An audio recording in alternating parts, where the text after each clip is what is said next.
If you've watched Get Out, you know this isn't just a horror movie.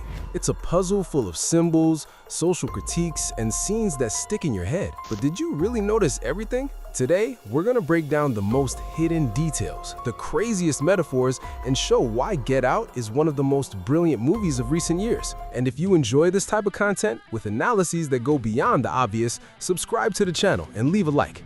Here, we don't just comment on the movie. We reveal what no one else is talking about on YouTube.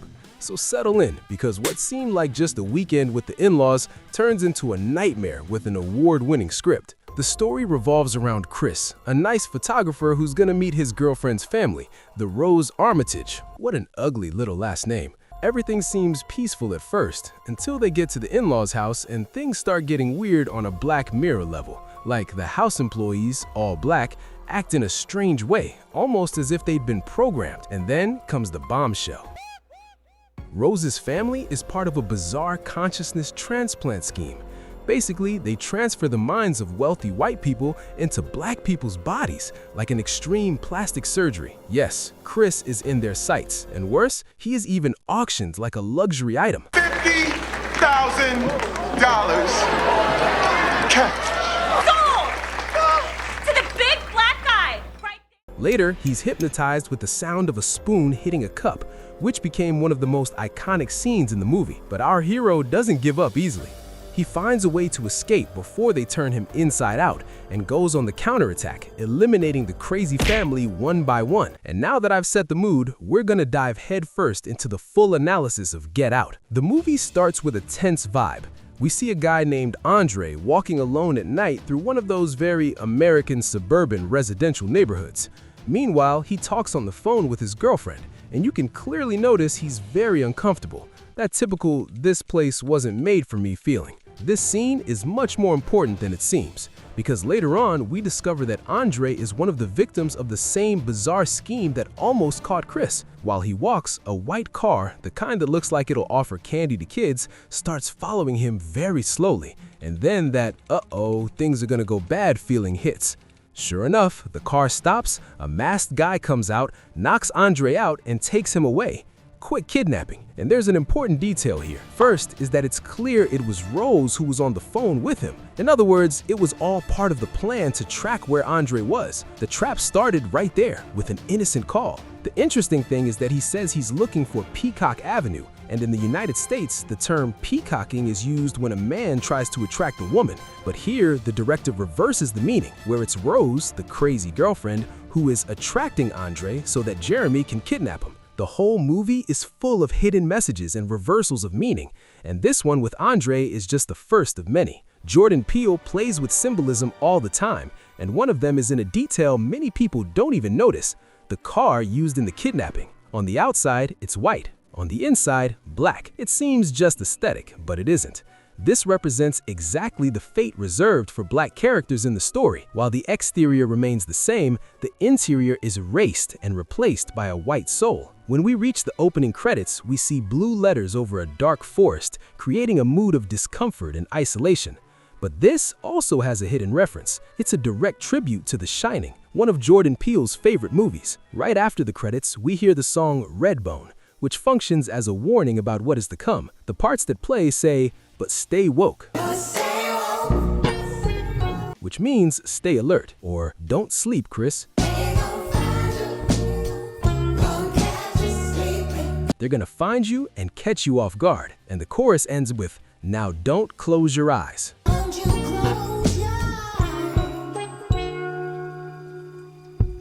The music anticipates everything that will happen to Chris and reinforces the importance of him always being alert. Right after, the camera tours Chris's apartment, and we see a drawing of a white child wearing a dark mask, which is a metaphor for what we'll see in the movie. White people literally wearing black people as a mask.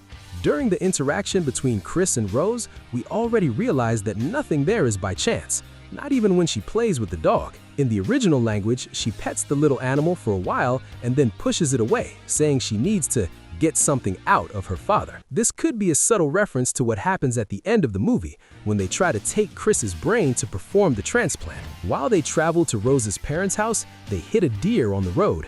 The image of the animal agonizing on the pavement awakens in Chris a painful memory. his mother's death, which we'll discuss more about in a bit. And although Chris is clearly shaken by the scene, Rose doesn't give it the slightest importance, which demonstrates her lack of empathy. Minutes later, a policeman arrives to report the incident. He asks for both their IDs, and Rose gets annoyed that he also wants to see Chris's ID. When we watch this scene for the first time, we believe she's defending Chris, but when rewatching the movie, this scene gains a new meaning. Rose wasn't defending Chris, she was protecting herself, because if Chris were reported missing, the policeman would have his name and license plate, which would link his disappearance directly to Rose's family. So by preventing the policeman from looking at his ID, she was basically covering up her own crime. As soon as Chris and Rose arrive at the family home, you can notice two omega symbols on the facade. Omega is a Greek letter usually used to represent the end, the final stage. In other words, this could mean that that place would be the end of the line for Chris. Inside the Armitage house, everything seems perfect, maybe too much, full of symbols and objects that reinforce how the family sees themselves, superior beings above everyone else. Dean, Rose's father, shows an old family photo, proudly pointing to his parents, who we later discover had their minds transferred into the bodies of the house employees. A curious detail here is that even though Dean says the employees are very dear, they don't appear in any photos, which is already a sign that they never truly were part of the family. In one of the scenes, Chris passes Rose, who's sitting in front of a globe with the African continent facing up. It's as if Rose were literally placing herself above Africa, as if she had power over it. Right after, Chris passes a wooden sculpture with a deer's head, which contradicts Dean's previous speech, where he says he hates deer.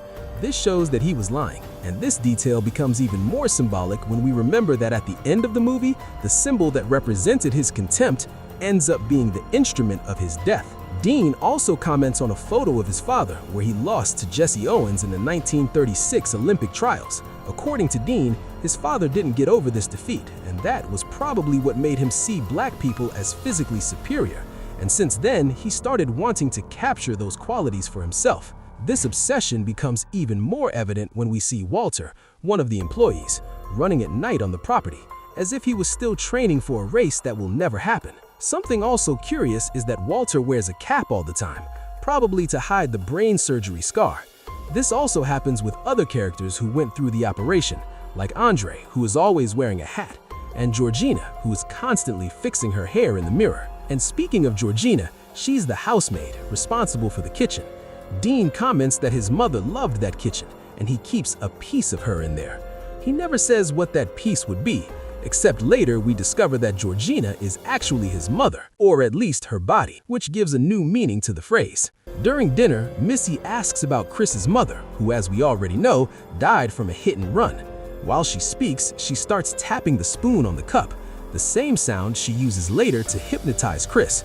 The noise seems to snap Georgina out of her trance for a second, making her spill the drink. This is a quick moment, but it shows something weird is going on. And when she goes to serve more drinks, Georgina fills the Armitage family's glasses first, even with Chris's already empty. This symbolically shows how she sees him as inferior. Next, we meet Jeremy, Rose's brother, and he already arrives talking about MMA out of nowhere. It even feels forced how he guides the conversation to that topic. He even tries to grab Chris and comments how he would be a great fighter.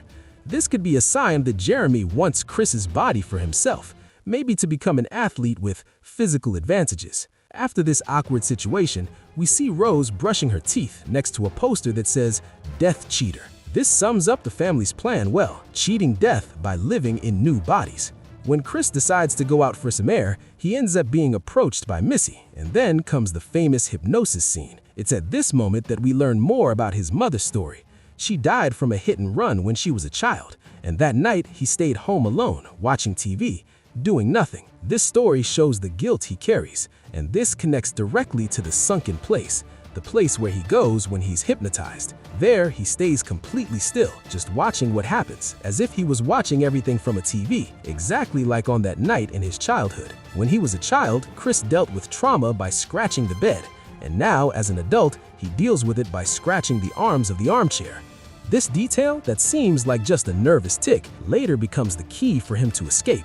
The next day, upon waking up, he realizes his phone was unplugged from the charger. Georgina did this on purpose, so the battery would run out and he'd be incommunicado. When he goes to talk to her about it, you can see a sign next to his head that says, "Chris is dead." The movie is basically screaming, "Get out of there, man." Something also very cool in this scene occurs after Chris says he feels uncomfortable around so many white people. Georgina reacts to the comment with tears and a crazy laugh, which reveals the two people trapped in her body. The laugh would be from Rose's grandmother, the matriarch of the family, while the tears would be from the woman victim of this crazy scheme. Outside, Chris meets Walter. At first, he seems like just a friendly guy, but soon you can notice something is out of place. Walter talks in a weird way, using completely outdated slang as if he were stuck in time.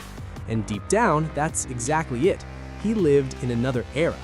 In fact, we witness the same thing with Georgina, who has a very old-fashioned vocabulary. And when the guests start arriving for the party, they all appear in black cars, a visual metaphor indicating their desire to be inside a black body. Walter is greeted with warm hugs, showing he's not just a simple gardener. And gradually, each guest asks Chris strange questions, always based on personal interests. A former golf player wants to know if he's ever played the sport. A woman asks if black men are better at that, right in front of her wheelchair-bound husband. And Jim Hudson, a weird blind guy, clearly shows interest in Chris's eyes. It's at this moment that we find Logan, the guy kidnapped at the beginning of the movie. He doesn't even know how to do a fist bump, which shows he's no longer in control of his own body. He's with a woman almost 30 years older, who is clearly his wife before the consciousness swap. He's displayed to guests in the middle of the party, demonstrating the success of the procedure. Chris takes a photo of him with his phone, and the flash makes Logan freak out. For a moment, he goes back to being Andre and starts shouting, "Get out!" a direct warning for Chris to get the hell out of there. Chris is sure he already knows the guy, which is confirmed later by his friend Rod, who says Logan is a guy from Brooklyn who's been missing. Right after, the silent auction for Chris happens, a clear reference to the old auctions of enslaved people. Jim wins, while Jeremy seems frustrated because he'll have to find another body to realize his dream of being an MMA athlete. Rose promises to take Chris away, but it's all just a plan to buy time. That's when he finds a box with several photos of her ex-boyfriends, all black men, and even a black woman. We can see Georgina, Walter, and Andre in the photos. In other words, she had done that many times before. These photos later appear hanging on her bedroom wall as if they were trophies. During the scene, Rose eats cereal separately from the milk, which symbolizes the separation between races, where white people would be the milk and cereal the other ethnicities. This reflects the family's ideology well. Things get out of control quickly, and Chris is knocked out and chained, an image that directly recalls slavery, but that's exactly where he turns the tables. He manages to pull the cotton from the chair and uses it to plug his ears, preventing the hypnosis from working. This is a very cool metaphor, because the act of picking cotton symbolized the oppression of his people, but this time it's what sets him free. At this point, we cut to Rod, who's trying to talk to Chris. An airport announcement mentions Flight 237. Yes, a direct reference to the movie The Shining. The TV in the room that turns on by itself is also a classic reference to the movie. On the screen, Chris watches a bizarre video explaining the entire consciousness transfusion process. During the surgery, we see Jim's brain being opened. Although it looks like a common operation, there is symbolism.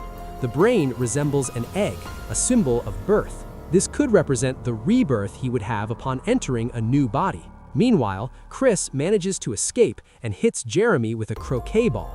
Well, what goes around comes around, right, Jeremy? Daddy Dean ends up impaled by a deer head. Jim, the blind man, remains paralyzed as the fire starts to spread, reflecting the same immobility he wanted to impose on Chris. Chris also kills Missy and fights a second round with Jeremy. Here, we can observe that Jeremy was right. Chris really would do well in an MMA fight. The cool thing about this fight is that to win, Chris uses a strategic move, which matches Jeremy's previous line, that to win a fight, you need to think 2 moves ahead. Chris gets in the car ready to get out, while the radio plays Run Rabbit Run, the same song that played when Andre was kidnapped at the beginning of the movie. During the escape, Chris hits Georgina, but moved by guilt and the memory of his mother, he decides to help her. Only the hellish woman wakes up and attacks him, making him lose control and crash the car. That's when Rose appears accompanied by Walter, who is actually her grandfather. Chris then uses the phone flash, and Walter regains consciousness. He grabs the gun, shoots Rose, and then takes his own life. Then Chris starts to strangle Rose, but stops upon realizing she's enjoying it. That's when we see how disturbed she is. A police car then appears, and Rose tries to play the victim. In the movie's alternate ending, it would be the real police arriving, and Chris would end up arrested, accused of murdering the family. This scene would serve to illustrate the racial bias of the police system, but Jordan Peele preferred to change the ending to something more optimistic, resulting in the ending we know, where the person in the police car is Rod, Chris's hilarious best friend. The same song we heard at the beginning of the movie then plays again, a song that says, "Run," and that's exactly what Chris does. He finally escapes. These are practically all the hidden details in Get Out, and look, there are quite a few. But now I want to hear from you. What was the most bizarre, surprising, or brilliant detail of the movie that stuck with you? Comment down below. And if we missed anything, send it in the comments too. Here there's room for theory, exchanging ideas, and any movie fan who likes to go beyond the surface. If you like this type of content, analyzing movie by movie, scene by scene, going beyond what most channels show, subscribe and hit the bell. Here, we don't just watch, we break it down, connect the clues, and have fun with every detail the director hid. If this video made you see Get Out with other eyes, check out the other content on the channel. There's analysis of horror, thrillers, classics, and a lot of things you probably never noticed in movies you've seen several times. And of course, if there's another movie you want to see here, comment. Maybe it will appear in the next video.